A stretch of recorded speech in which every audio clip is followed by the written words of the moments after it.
Hello everyone. आज की class में हम डिस्कस करेंगे about different file opening modes and other related functions in this class. So let's start. तो basically इस क्लास के अंदर हम तीन टॉपिक्स के ऊपर बात करेंगे। First one is how to use F open function and what are the different modes available for opening a file. कौन कौन सा मोड मेरे पास फाइल को ओपन करने के लिए अवेलेबल है उनको डिस्कस करना है। Third is reading and writing strings to a file, कि हमने जो स्ट्रिंग्स होती है, मान लो इट्स योर नेम, मान लो किसी का नाम है राम, मान लो आपने इस स्ट्रिंग को किसी फाइल के अंदर जो है लिखना है, तो वो कैसे लिखोगे और इसको वापस जो है वो रीड कैसे करोगे। अभी तक पिछली क्लास में जो हमने डिस्कस किया था that was character input output. हम एक कैरेक्टर को लिख रहे थे और एक ही कैरेक्टर को रीड बैक कर रहे थे। फाइन। तो इस क्लास के अंदर हम पूरी की पूरी जो स्ट्रिंग्स होती हैं उन पूरी स्ट्रिंग्स को हम कैसे फाइल के अंदर लिख सकते हैं और उन्हें वापस कैसे रीड कर सकते हैं उसके बारे में भी हम डिस्कस करेंगे। थर्ड है performing record input output. Record input output क्या होता है कि सपोज आपने कोई स्ट्रक्चर बना लिया है। Fine, you have created a structure, employ नाम का मान लो, और आपने उसके बहुत सारे वैल्यूज जो है बना लिए and you want to write the content of this structure. इस पूरे के पूरे स्ट्रक्चर के जो आप वेरिएबल बनाओगे उनके कंटेंट आपने फाइल में लिखने हैं और बाद में उनको रीड भी करना है। फाइन। तो उनको परफॉर्म करने के लिए हमारे पास रिकॉर्ड इनपुट आउटपुट फंक्शन भी अवेलेबल है, तो उनको भी हम जो है वो डिस्कस करेंगे इस क्लास के अंदर। सो लेट्स स्टार्ट। सबसे पहले बात करते हैं कि सी लैंग्वेज के अंदर कौन कौन से मेरे पास फाइल ओपनिंग मोड्स अवेलेबल है। एक बात आपने याद रखना है, तो मैं यहाँ पे बता देता हूँ कि जो फाइल होती है आपकी, it can be open in two modes. दो मोड के अंदर इसको खोल सकते हैं। One is my text mode and one is my binary mode. ठीक है जी, one is my text mode and one is my binary mode. जो टेक्स्ट फाइल होती है उसके अंदर से सिंपल मेरे करेक्टर होते हैं। ठीक है जी। जबकि जो बाइनरी फाइल है, फॉर एग्जांपल मेरे पास डॉट एक्सी फाइल है या बिटमैप फाइल्स है, तो उसके अंदर जो है यूजली एग्जीक्यूटेबल कोड हमारे पास होता है। फाइन। तो इन दोनों फाइल को रीड करने के लिए, राइट करने के लिए मेरे पास अलग अलग तरह के फंक्शन है। टेक्स्ट फाइल के लिए अलग मोड है मेरे पास और बाइनरी फाइल के लिए अलग मोड है। ठीक है। तो यहाँ पे एक बात क्लियर है कि we have different file opening mode for text file, we have different file mode for opening binary files. Fine. Okay तो यहाँ पे हमने सारे के सारे जो भी ऑप्शंस अवेलेबल है सी लैंग्वेज के अंदर फाइल को ओपन करने के लिए, वो सारे हमने यहाँ पे जो है वो राइट डाउन किए हैं। तो जैसे कि रीड मोड है, राइट मोड है, अपेंड मोड है, रीड प्लस मोड है, राइट प्लस मोड है और अपेंड प्लस मोड मेरे पास अवेलेबल है। ओके। अब यहाँ पे दोनों मोड जो है ये टेक्स्ट के लिए भी अवेलेबल है और बाइनरी के लिए भी अवेलेबल है। ओके। तो अगर आपने मान लो मेरे पास ये रीड मोड है, फाइन, तो उसने आप उसको टेक्स्ट फाइल के लिए यूज करना चाहते हो, तो you can write it as R T, read text. ये जो टी होता है इट इज ऑप्शनल। ये क्या होता है, ये मेरे पास ऑप्शनल है, आप इसको लिखो या ना लिखो। अगर आपने सिंपल आर लिखा है तो इसका मतलब by default the file will open in text mode, by default text mode में होगी। और ये जितने भी हमने सारे यहाँ पे लिखे हैं ये by default they will open by text file. ठीक है जी। ओके। आप इसके हर एक के साथ टी लगाना चाहो फॉर टेक्स्ट, ये वाला टी आप लगाना चाहो तो आप लगा सकते हो, अदरवाइज आप इसको छोड़ भी सकते हो। बट अगर आपने सेम फाइल्स को आपने बाइनरी मोड में ओपन करना है, then you will have to write like R B, read binary, W B, write binary. ठीक है जी। A B plus, fine, append binary mode plus. तो उस केस में अंदर अगर आपने बाइनरी मोड में ओपन करना है तो उस केस के अंदर आपको इनके साथ बी वगैरह you will have to append B, B आपको अपेंड करना पड़ेगा इन सभी मोड के साथ। ओके। अब ये जो अलग अलग मोड है ये अलग अलग काम करते हैं, इनकी जो डिस्क्रिप्शन है वो हमने सारी यहाँ पे जो है वो लिखी हुई है। तो बेसिकली इसको हम रीड आउट कर लेते हैं और समझते हैं कि मीनिंग क्या है इन सभी का। तो सबसे पहले तो बात करते हैं रीड मोड की। ठीक है। अब जो रीड मोड है हमारे पास, सबसे पहले क्या करता है, मान लो आपने एफ ओपन फंक्शन यूज कर लिया, एक बार दोबारा हम डिस्कस कर लेते हैं एफ ओपन फंक्शन को। तो एफ ओपन फंक्शन के अंदर हमें दो पैरामीटर चाहिए होते हैं, वन इज फाइल नेम, ठीक है जी, और दूसरा है फाइल ओपनिंग मोड। दो चीजें हमें चाहिए होती है एफ ओपन को यूज करने के लिए। फाइल नेम जो भी आप डालोगे अगर वो अवेलेबल है तो वो ओपन हो जाएगा, अदरवाइज वो नहीं ओपन होएगा। मोड मतलब कौन से मोड में आपने उसको ओपन करना है, इस मोड को हम डिटेल में अभी डिस्कस हम कर ही रहे हैं। तो वापिस आते हैं, अगर आपने किसी फाइल को रीड मोड में ओपन करा है, फाइन, तो उस केस में क्या होगा, जो सिस्टम है वो चेक करेगा, it will search for the file, file को सर्च करेगा, अगर वो फाइल है तो उसको सक्सेसफुली ओपन कर देगा and it will set up a pointer which points to the first character in it. Fine, okay, open कर दिया, फाइल मिल गई उसे, जब उसने ओपन किया और ओपन हो गई है तो उसे मेमोरी में लोड करेगा, मतलब उसका बफर सेट करेगा और पॉइंटर सेट कर देगा फर्स्ट कैरेक्टर को। ठीक है, उस फाइल का जो फर्स्ट लेटर होएगा उसके ऊपर एक पॉइंटर को जो है पॉइंट करना शुरू कर देगा। Clear, okay. अगर फाइल ओपन नहीं होती है so in that case it will return null, तो ये नल वैल्यू को जो है वो रिटर्न करेगा। Clear, okay. अब ऑपरेशन पॉसिबल, रीड मोड में आप क्या क्या कर सकते हो, आप सिर्फ एक ही ऑपरेशन परफॉर्म कर सकते हो, that is reading from the file, यही आप ऑपरेशन परफॉर्म कर सकते हो। क्लियर, अब बात करते हैं हम राइट मोड की। राइट मोड मतलब अगर मैंने फाइल के अंदर कुछ लिखना है तो मैं इस मोड को यूज करूंगा, तो ये भी वही करता है, सर्चेस द फाइल, सबसे पहले फाइल को सर्च करेगा, अगर फाइल है तो its contents are overwritten, इस बात का आपने ध्यान रखना है, अगर फाइल उसे मिल जाती है तो उसके अंदर जो भी लिखा है वो सब कुछ मिट जाएगा। ठीक है जी, अगर फाइल नहीं है तो एक नई फाइल वो बना देगा, और अगर फाइल खुलती ही नहीं है, ओपन ही नहीं होती है, तो वो नल रिटर्न करेगा। और इसमें ऑपरेशन कौन सा पॉसिबल है, राइटिंग टू द फाइल, सिर्फ आप राइटिंग कर सकते हो, यहाँ पे रीडिंग आप नहीं कर सकते हो। अब बात करते हैं ए मोड की। A mode stand for append. Append, append मतलब किसी के लास्ट में कुछ चीज को ऐड करना, फाइन, उसको बोलते हैं अपेंड। तो ओके, ये क्या करता क्या है, ये भी फाइल को सर्च करता है, अगर फाइल डायरेक्टरी में है या नहीं है, मिल गई तो ठीक है, अगर मिल जाती है तो उसको मेमोरी में लोड करेगा and set up the pointer to the last character in it. यहां बात याद रखने की है कि अगर फाइल ओपन हो गई है तो कंट्रोल कहां जाएगा, उस फाइल के लास्ट कैरेक्टर के ऊपर, फर्स्ट बिगिनिंग में नहीं जाएगा जैसे यहां हो रहा था, फाइल जैसे इसके अंदर हो रहा था, वो जाएगा लास्ट के अंदर। और अगर फाइल नहीं है तो वो क्या करेगा, रिटर्न नल करेगा। फाइन, ओके ना, इफ अगर फाइल वो बनी हुई नहीं है तो in this case new file will be created, और अगर फाइल ओपन ही नहीं होती है तो in that case it will return null value. अब ये देखो, इसके साथ ऑपरेशन क्या कर सकते हो, इसमें कर सकते हैं adding new content to the end of the file, file के एंड में आप कुछ ऐड कर सकते हो यूजिंग अपेंड मोड। ओके, अब ये जो बाकी मोड है ये सारे बड़े अच्छे मोड है। तो इसके अंदर जैसे कि आर प्लस मोड है, रीड प्लस, तो आप देखोगे कि पहले फाइल को सर्च करता है, अगर फाइल मिल जाती है तो उसे मेमोरी में लोड करेगा, फर्स्ट कैरेक्टर को पॉइंट करेगा, अगर फाइल नहीं ओपन होती है तो नल रिटर्न करेगा। ठीक है जी, ओके। अब ऑपरेशन क्या क्या कर सकते हैं, आप फाइल को रीड कर सकते हो, आप राइट कर सकते हो और मॉडिफाई कर सकते हो, ये तीनों ऑपरेशन आप इस मोड के साथ कर सकते हो। ठीक है जी, अब बात करते हैं राइट प्लस मोड की। अब ये क्या करता है, पहले फाइल को सर्च करेगा, फाइल है तो its contents are overwritten, उसके अंदर जो भी लिखा है उसको ये मिटा देगा। फाइन, अगर फाइल नहीं है तो एक नई फाइल क्रिएट कर देगा, और अगर फाइल ओपन ही नहीं होती है किसी भी तरह से तो रिटर्न करेगा नल। और इसके साथ ऑपरेशन क्या क्या पॉसिबल है, ध्यान से देखना, writing new contents, reading them back and modifying the existing content of the file, ये तीनों काम आप कर सकते हो, रीड राइट एंड मॉडिफाई, तीनों आप काम यहाँ पे कर सकते हो। Clear, okay. अब बात करते हैं ए प्लस मोड की। अब ये भी सेम ही है, पहले फाइल को सर्च करेगा, सक्सेसफुल हो जाती है तो मेमोरी में लोड करेगा और फर्स्ट कैरेक्टर को पॉइंट करेगा, एंड अगर फाइल नहीं है तो नई फाइल बन जाएगी, और अगर ओपन ही नहीं होती है तो रिटर्न करेगा नल। ओके, ऑपरेशन कौन कौन से पॉसिबल है, reading the existing content, appending new content. Fine, इसकी एक प्रॉब्लम है, can not modify existing content, तो इस बात का आपने ध्यान रखना है। तो इन सभी मोड्स को हमने डिस्कस कर लिया है, तो डिपेंडिंग अपॉन योर रिक्वायरमेंट आप इनमें से कोई सा भी मोड अपने फाइल को ओपन करने के लिए चूज कर सकते हो। अब बात करते हैं नेक्स्ट टॉपिक की, string line input output on files, in files.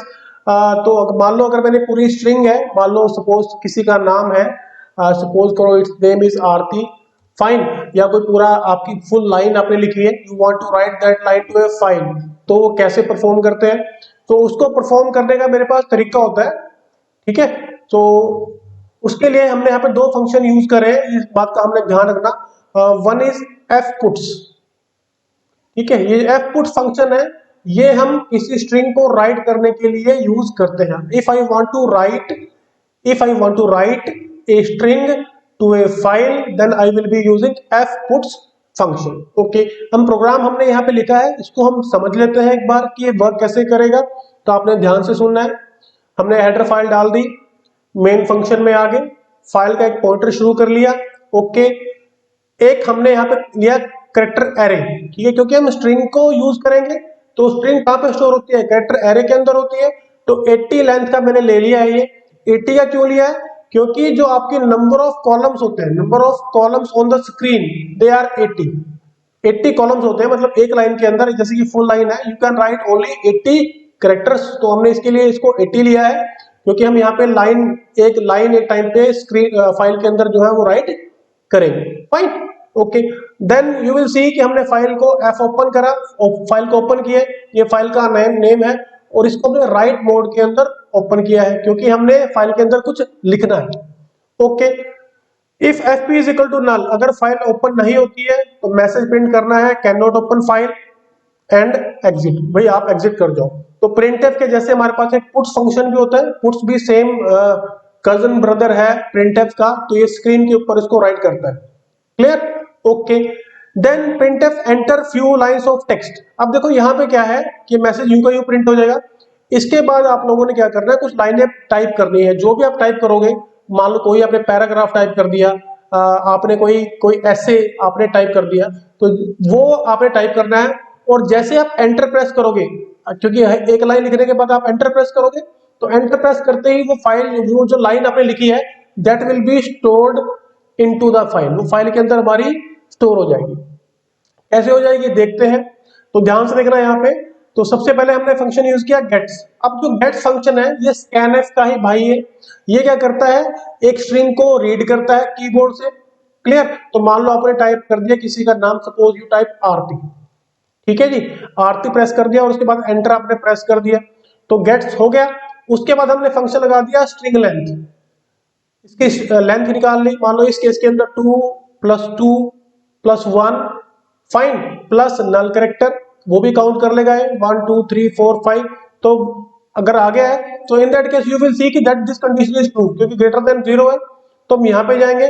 Now you see, हमने फंक्शन यूज किया fputs। fputs क्या करेगा?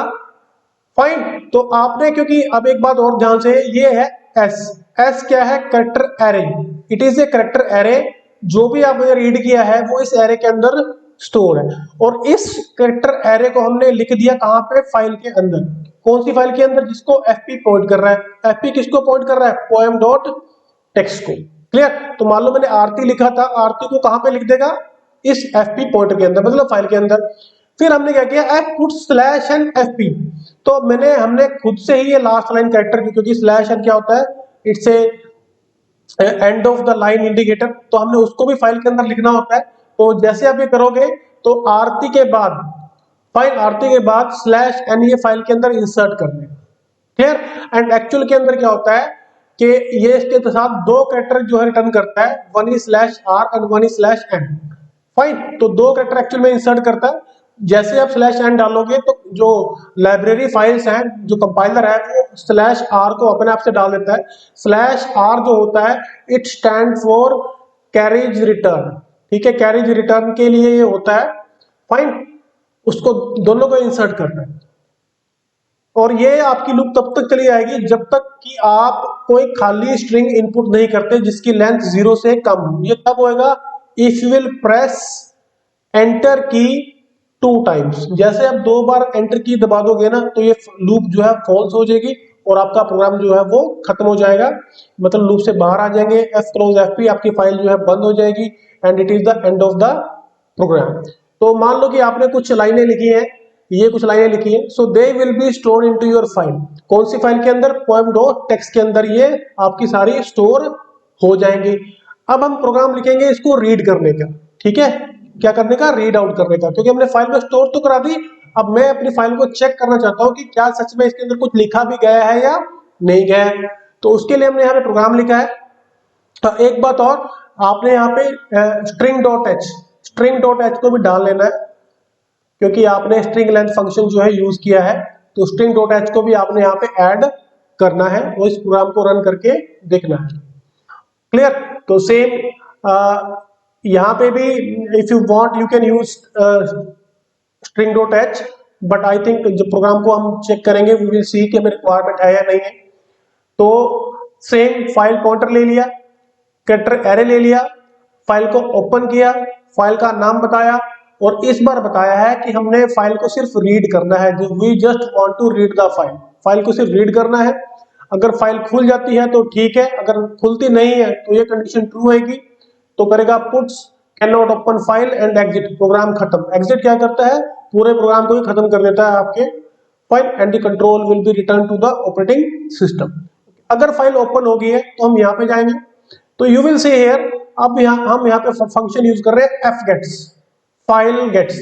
फाइल के अंदर से ये कुछ लाइनें रीड करेगा, कितनी एक मतलब लाइन रीड करेगा, या you can say it will read a string. अब ये कितनी मैक्सिमम लेंथ की स्ट्रिंग को रीड करेगा वो हमें बताना पड़ेगा। हमने लिख दिया 79। भैया आप 79 कैरेक्टर को एक टाइम पे रीड करो। रीड कहां से करो, एफपी से। एफपी क्या है, इस पोएम डॉट टेक्स्ट का पॉइंटर है। क्लियर। तो जैसे ये फंक्शन रन करेगा तो first 79 characters they will B read, उनको वो रीड कर लेगा और कहां स्टोर करा देगा, एसकेएम पर। ठीक है जी, ओके।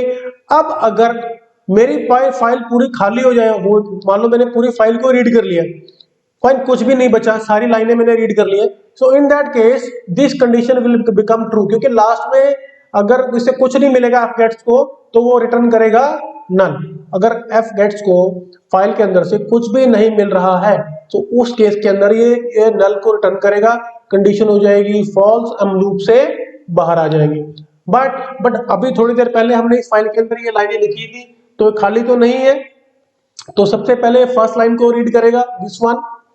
ठीक है जी, रीड कर लिया, कहां पे रीड किया, इस स्ट्रिंग के अंदर। फिर हमने प्रिंटफ से उस स्ट्रिंग को प्रिंट करा दिया। ठीक है जी, ओके। अब इस व्हाइल के लूप के अंदर सिर्फ एक ही लाइन है, यही वाली, तो कंट्रोल वापस यहां जाएगा, वापस यहां पे, तो अगेन एफ गेट चलेगा, तो नेक्स्ट लाइन को रीड करेगा, फाइन। फिर नेक्स्ट लाइन को प्रिंट करा देगा, कौन सी वाली को, इस वाली को। फिर थर्ड लाइन को, फिर फोर्थ लाइन को। लास्ट में जब कुछ भी नहीं बचा फाइल के अंदर, तो in that case F gets will return null. Null मिलते ही लूप खत्म, लूप से बाहर, एफ क्लोज एफ पी, भैया फाइल को बंद कर दो एंड प्रोग्राम क्लोज्ड। तो आपने दोनों फंक्शन जो प्रोग्राम है, ये वाला और ये वाला, इन दोनों को जो है रन करके जरूर देखना है, fine. So now we will move to our next topic. Okay, taking care of new line character, ये अभी हमने डिस्कस किया था। जब भी आप स्लैश एन डालते हो फाइल के अंदर, तो जो सी के जो लाइब्रेरी फंक्शंस है वो इसके साथ दो कैरेक्टर को जो है इंसर्ट कर देता है, one is slash R and one is slash N. दो कैरेक्टर आपके वो ऑटोमेटिकली डाल देता है at the end of the file. यही सारी बातें हमने यहाँ पे लिखी है, आपने इनके जो है नोट्स बना लेने हैं, फाइन, ओके। और जब वापस इसको रीड करते हैं हम, तो ये स्लैश एन बटे slash R by slash N को सिंगल कैरेक्टर में कन्वर्ट करता है, दैट इज स्लैश एन के अंदर। तो ये सारा काम जो है कंपाइलर खुद ही करता है, लाइब्रेरी फंक्शन करते हैं, तो आप है उसकी टेंशन लेने की रिक्वायरमेंट नहीं होती है, ओके। इसके अलावा एक फंक्शन होता है F flush function. F flush function क्या करता है, तो मान लो ये आपका बफर है stdin, ये एक बफर होता है फॉर स्टैंडर्ड इनपुट, तो इसको ये बिल्कुल क्लीन कर देता है, it will clean out it's content. कई बार क्या होता है कि हमारी एंटर की जो है वो स्टोर्ड रह जाती है इस बफर के अंदर, तो हमें कई बार इसको जो है साफ करना पड़ता है, तो इसके लिए हमारे पास फंक्शन आता है एफ फ्लश, फाइन। और यहाँ पे क्या है, बफर का नाम, जिसका नाम होता है stdin, जो कि कीबोर्ड को इंडिकेट करता है, फाइन। तो इस टॉपिक के आपने नोट्स बना लेने हैं, ध्यान से इसको समझ लेना है कि मतलब क्या है। मतलब ये है कि जब भी आप स्लैश एन डालते हो, fine, using F puts function, तो उस स्लैश एन को जो लाइब्रेरी फंक्शंस हैं वो दो कैरेक्टर में कन्वर्ट कर देता है, one is slash R and one is slash N. ठीक है, ये दो में कन्वर्ट कर दिया उसको। जब इसको रीड करते हैं तो वापस उसको एक में कन्वर्ट कर देता है, दैट इज स्लैश एन के अंदर। तो इसमें का आपने ध्यान रखना है। हम बात करते हैं record input output in file, कि मान लो आपने स्ट्रक्चर के कुछ एलिमेंट आपने स्टोर कराने हैं, तो सपोज करो मैंने एक स्ट्रक्चर बना दिया एम्प्लॉय, जिसके तीन जो है वो डाटा मेंबर्स हैं, फाइन, और इसका एक मैंने वेरिएबल बना दिया ई। ठीक है जी, क्लियर, ओके। अब मान लो कि मैंने इसको स्टोर करना है फाइल के अंदर, तो मैं क्या कर सकता हूं, I will give the name of the file, file fp, क्या what I will do, I will declare file star fp, fp, fp is a file pointer. और अगर मैंने इस स्ट्रक्चर कंटेंट को फाइल के अंदर लिखना है तो आई नीड दिस पॉइंटर, तो ये पॉइंटर मैंने लिख दिया। और फाइल के अंदर डालना क्या है वो भी मैंने सारा यहाँ पे बता दिया। भैया आपने नाम डालना है, एज डालनी है और बेसिक सैलरी बंदे की डालनी है, ठीक है जी। ऐसे ही मेरे पास प्रिंट एफ होता है, ये क्या करेगा, इन वैल्यूज को जो है वो प्रिंट कर देगा। अभी देखो यहाँ पे हम स्ट्रिंग नहीं डाल रहे, we are not entering a string, we are entering the record. Record क्या होता है, स्ट्रक्चर का एक variable, this is called a record. मान लो यही एक एम्प्लॉय का रिकॉर्ड है, तो हम पीस बाय पीस पहले नाम डाल दिया, एज डाल दिया, फिर बेसिक सैलरी डाल दी, इसको हम फाइल के अंदर जो है वो स्टोर करा रहे हैं। तो आपने इसका एग्जांपल खुद से बनाना है स्कैनएफ का और प्रिंटएफ का, और इनको यूज करके देखना है अपने प्रोग्राम के अंदर। अब हम बात करते हैं text file and binary files. Spelling mistake है, it is TEXT। Text file क्या होती है, it contains only textual information like alphabets, digits and special symbols. In actuality the ASCII codes of these characters are stored in the text file. तो ASCII code हम store कराते हैं। जबकि जो binary file है, it's a collection of bytes, this collection might be a compiled version of C program, for example PR1.exe, और music file और data file, web file, video file etcetera. Fine, तो difference होता है दोनों के अंदर। अब दोनों को रीड करने का और राइट करने का मेथड थोड़ा अलग होता है। बाइनरी फाइल की जो स्टोरेज होती है, फाइन, वो अलग होती है, जबकि टेक्स्ट फाइल की जो स्टोरेज होती है वो अलग होती है। एक सबसे बड़ा फाइल जो डिफरेंस है वो ये है कि मान लो टेक्स्ट फाइल है, टेक्स्ट फाइल के एंड के अंदर हमेशा एंड ऑफ फाइल कैरेक्टर होता है, जो कि हमने लास्ट क्लास में डिस्कस किया था। जबकि बाइनरी फाइल के अंदर ऐसा कुछ भी नहीं होता है। फाइन, अब बात करते हैं कि difference between text and binary file, दोनों में क्या फर्क है। तो तीन डिफरेंस है। First one is handling of new lines, representation of end of file, storage of numbers. ठीक है जी, okay. Handling of new lines का मतलब ये है कि इसके अंदर आपने /n डाला है तो आपका /n ही स्टोर होएगा। और एंड ऑफ फाइल अभी मैंने डिस्कस किया है कि एंड ऑफ फाइल जो है इसके अंदर वो EOF जो होता है टेक्स्ट फाइल के अंदर, वो बाइनरी फाइल के अंदर नहीं होता। ठीक है जी, तो हमारे पास जो डायरेक्टरी एंट्री होती है, जो डायरेक्टरी एंट्री होती है उससे ही हमें फाइल के साइज का पता चलता है और उसके हिसाब से ही हम जो रीडिंग का ऑपरेशन होता है उसे परफॉर्म करते हैं। दूसरा है स्टोरेज ऑफ नंबर। अब एक बात ध्यान से सुनना, मान लो यू वांट टू स्टोर 1 2 3 4, मान लो ये इंटीजर है, अगर आप इसे टेक्स्ट फाइल में स्टोर करोगे so it will consume 4 byte, it will consume 4 byte, क्योंकि टेक्स्ट फाइल के अंदर हर एक कैरेक्टर को 1 बाइट ऑफ मेमोरी मिलती है। जबकि अगर मैं, है तो इंटीजर, मान लो ये था int a इक्वल टू 1 2 3 4, तो अगर ये इंटीजर है तो हमें पता है कि इंटीजर को सिर्फ 2 बाइट की मेमोरी मिलती है। कितने बाइट की, 2 बाइट की। तो भैया फाइल के अंदर भी जो है 2 बाइट स्टोर होने चाहिए थे, क्लियर। बट अगर मैं टेक्स्ट फाइल यूज कर रहा हूं तो इन दैट केस मुझे 4 बाइट के अंदर ही डाटा स्टोर करना पड़ेगा। बट अगर मैं बाइनरी फाइल यूज कर रहा हूं इन that case only 2 bytes will be stored. ठीक है जी, ध्यान से सुन लेना। मैंने एक इंटीजर टाइप का वेरिएबल लिया जिसको रैम के अंदर मेमोरी मिलती है 2 बाइट की। अगर मैं इसे टेक्स्ट फाइल की हेल्प से स्टोर करता हूं तो मेरी फाइल में लगेंगे 4 बाइट्स। अगर मैं बाइनरी फाइल की हेल्प से स्टोर करता हूं तो मेरे को लगेंगे 2 बाइट्स, क्योंकि बाइनरी मोड के अंदर वो जैसा उसका एक्चुअल फॉर्मेट है वो वैसे ही वो स्टोर होता है। ओके, अब बात करते हैं कुछ इंपॉर्टेंट अदर फंक्शंस की, कि मान लो मैंने जो फाइल का पॉइंटर होता है उसकी मूवमेंट को कंट्रोल करना है, तो एक फंक्शन आता है मेरे पास fseek फंक्शन। अब ये जो fseek फंक्शन है ये हमें हमारे फाइल पॉइंटर को एक जगह से दूसरी जगह पे मूव करने में हमारी हेल्प करता है।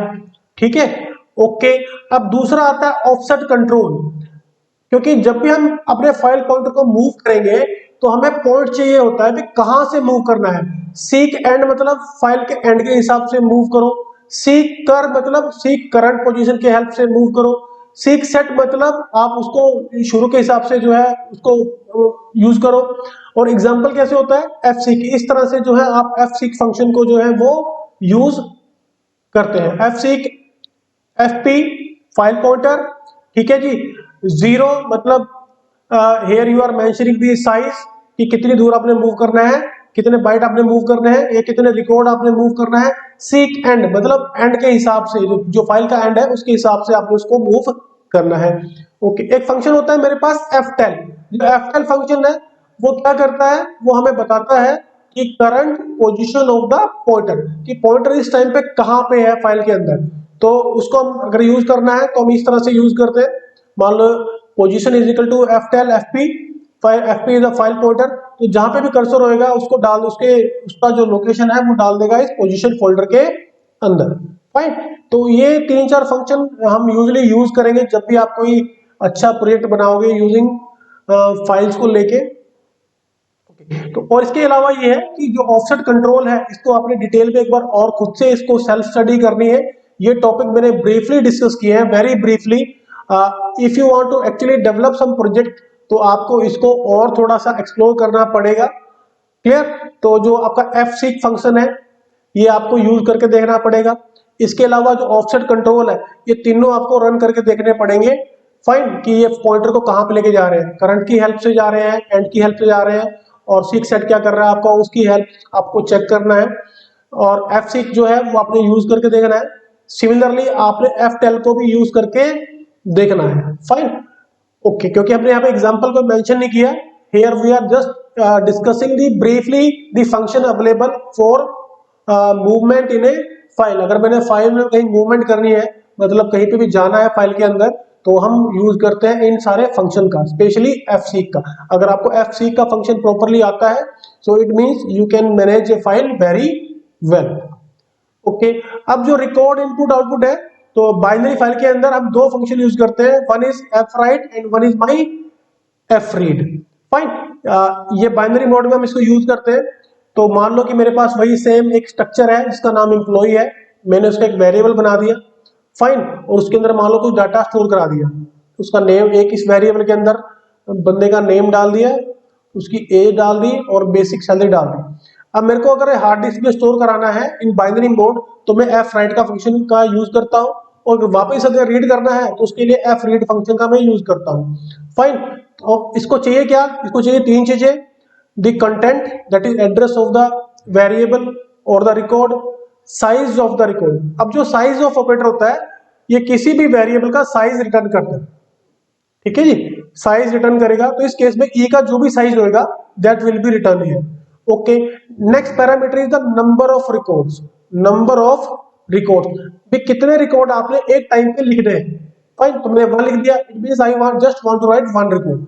FP, this is the pointer where I want to write the content, जहां मैंने कंटेंट को राइट करना है।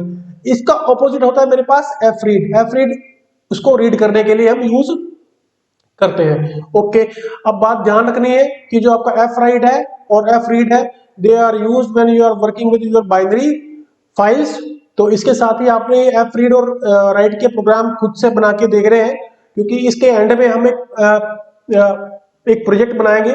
जब आप उस प्रोजेक्ट को बनाओगे तो आपको F read and F right जो है वो यूज करने पड़ेंगे, आपको जो है स्ट्रक्चर भी जो है वो यूज करना पड़ेगा। तो अब बात करते हैं एक्सरसाइज की।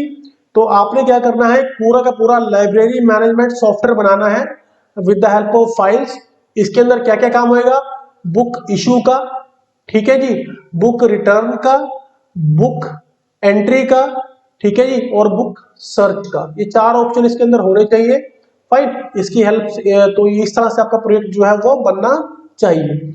इसके अलावा आपने स्टडी करनी है low level disk input output functions की। सी लैंग्वेज के अंदर आप लो लेवल डिस्क के ऊपर भी डिस्क इनपुट आउटपुट फंक्शन के ऊपर काम कर सकते हो, तो वो आपने लर्न करने हैं। It is part of your assignment. Fine, so with this thanks, तो इसके साथ ही हमारा जो सिलेबस है सी लैंग्वेज का वो कंप्लीट होता है। बट एक्चुअली आपने इस जो लास्ट चैप्टर है, ये जो प्रोजेक्ट है वो बना के जरूर देखना है, क्योंकि जब आप प्रोजेक्ट बनाओगे तो आपको सारे सारे फंक्शन जो है यूज करने पड़ेंगे और आपको फाइल मैनेजमेंट की पूरी डिटेल के अंदर नॉलेज हो जाएगी। एक बात और है, the concept of self study. अगर आप self study specially for this particular assignment ये आपको करनी पड़ेगी। कुछ फंक्शंस आपको डिटेल में जो है रीड आउट करने पड़ेंगे, कुछ और प्रोग्राम्स आपको बना के देखने पड़ेंगे। Only then you will be able to create the final project, तभी आपका प्रोजेक्ट जो है वो बन पाएगा। So with this I wish you best of luck. मिलते हैं नेक्स्ट कोर्स के अंदर।